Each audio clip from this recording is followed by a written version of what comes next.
मेरा नाम David bird है। जब मैं दोबारा वहां पहुंचा तो मैंने खुद को सिर से पैर तक विस्फोटकों से बंधा हुआ पाया।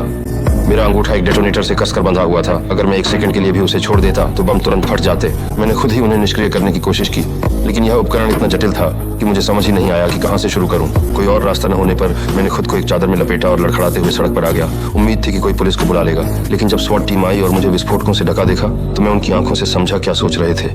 उन्होंने मुझे जूलिया पर हमला करने वाला आतंकवादी मान लिया था।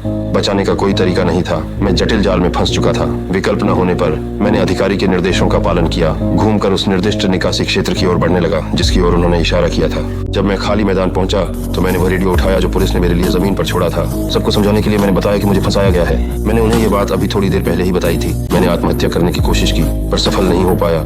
मेरे अपार्टमेंट में बंदूक की गोलियों को बदलकर खाली कारतूस डाले थे। बंदूक गायब थी। मैंने अपने अपार्टमेंट में खाली कारतूस रखे थे और वहीं वे आपत्तिजनक दस्तावेज भी छुपे हुए थे जिन्हें सब लोग ढूंढ रहे थे। ये समझते हुए कि शायद और भी पुलिसकर्मी सुन रहे हों, मैंने आगे बढ़कर बता दिया कि वे फाइलें कहाँ हैं। मेरे अपार्टमेंट में छत की लाइट फिटिंग के ठीक ऊपर। फिर मैंने पास खड़े एक अधिकारी को इशारा किया और हमने दोनों ने एक ही समय पर चैनल बदल दिया। उस छोटे से समय में जब मॉल चैनल बदलकर हमारी बात सुनने की कोशिश करता, मैंने जल्दी से चीफ को बताया कि तुरंत मेरे अपार्टमेंट के दरवाजे पर अधिकारियों को भेजें। अगर वे किसी संदिग्ध को पकड़ लेते तो मेरा नाम साफ करने के लिए इतना ही काफी होता। और सच में ठीक उसी वक्त एक आदमी मेरे दरवाजे पर आया और जबरदस्ती अंदर घुस गया। वह तेजी से अंदर आया, छत की लाइट की ओर बढ़ा। अगले ही पल पेपर स्प्रे ट्रैप उसकी आंखों पर लगा। घुसपैठियां पकड़ा गया। Police police! जमीन पर लेट जाओ। मुझे सांस नहीं आ रही। हिलना मत। जब अधिकारी ने मुझे यह खबर दी तो आखिरकार मुझे अपने शरीर से तनाव उतरता महसूस हुआ। इससे साबित हुआ कि मैं सच बोल रहा था। आखिरकार मैं अभी भी निर्दोष साबित नहीं हुआ था। किसी को नहीं पता था कि ये विस्फोटक कहां से आए थे। इसकी तह तक जाने के लिए पुलिस ने एक बम निरोधक विशेषज्ञ को बुलाया ताकि वह डिवाइस की जांच कर सके।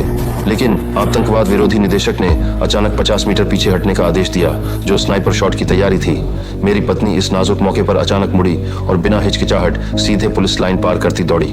वह मेरी बेगुनाही मानती थी। अब वह अपनी सुरक्षा को हथियार बनाकर पुलिस को गोली चलाने से रोकने मजबूर किया। पत्नी की मदद से मैं उसे लेकर अपने अपार्टमेंट की ओर बढ़ा। मैंने पुलिस को बताया कि वह सबूत जिससे कैबिनेट मंत्री की हत्या हुई थी मेरे घर में है। चूंकि मैं अधिकारियों में मुखबिर होने की पुष्टि नहीं कर सकता था, मैंने अपनी पत्नी को अपार्टमेंट से फावड़ा लाने को कहा। मैंने महत्वपूर्ण सबूत वाले टैबलेट को प्लास्टिक की थैलियों में लपेटकर अपार्टमेंट के बाहर कब्रिस्तान में गाड़कर सुरक्षित रखा था। इसे वापस लाकर पुलिस को सौंपने के बाद बम निरोधक दस्ते ने एक रोबोट भेजा जिसने मुझे विस्फोटक को निष्क्रिय करने की प्रक्रिया समझाई। सबसे पहले मैंने जमीन से कैंची उठाई और अपने दाहिने हाथ के अंगूठे के पास सावधानी से एक कट लगाया। फिर मैंने पहले से तैयार की गई एक धातु की शिमली और उसे अपने अंगूठे के नीचे दबा दिया।